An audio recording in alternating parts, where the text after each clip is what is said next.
લીલા વટાણાના પુડલા.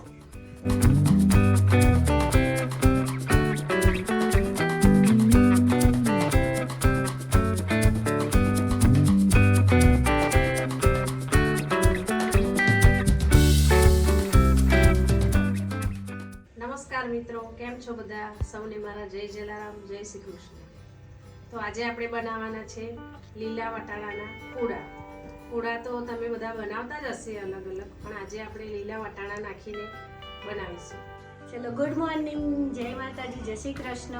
અને આજે સાસુમાં આવી ગયા છે અને સાસુમાં જેટલા દિવસ રોકાય એટલા દિવસ નવી નવી રેસીપી બનાવીને શીખવીને જાય છે અને હું એમને ફોલો કરું છું અને બીજા જ દિવસે નાસ્તો બનાવું છું. તો આજે આપણે બનાવીશું પુડલા. લીલા વટાણાના પુડલા બનાવવા માટે આ લીલા વટાણા બાફીને લીધા છે 1 વાટકી. આ લીલી ડુંગળી છે અને આ લીલા ધાણા અને આદુ મરચાંની પેસ્ટ અને આ બેસન લીધું છે. અધકચરા થોડા મિક્સરમાં પીસી લેવાના છે. અમારે કંઈ નથી કરવાનું, ખાવાનું ચોકલેટ બનશે એટલે ખાશે કે બનશે એટલે ખાઈશું. બનશે તો પકડા લઈ જઈશું.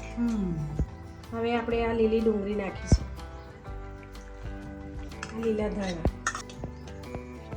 ધાણા જીરું અડધી ચમચી,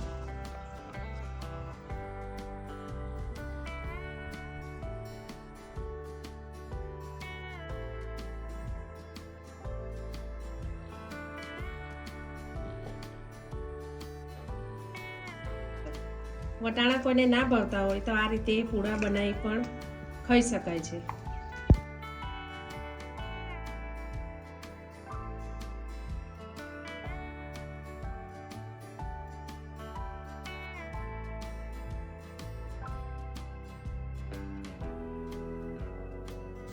ખીરું બહુ પાતળું નથી કરી દેવાનું, આ રીતના પૂડા આપણે બનાવવાના છે. ત્યાં થોડું જાડું ખીરું રાખવાનું છે.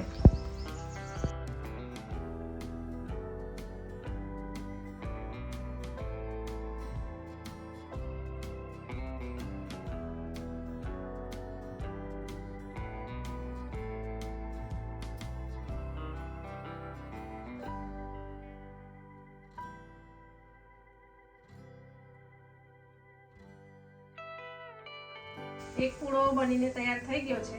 હવે આપણે આ બીજો પૂડો બનાવી દઈશું.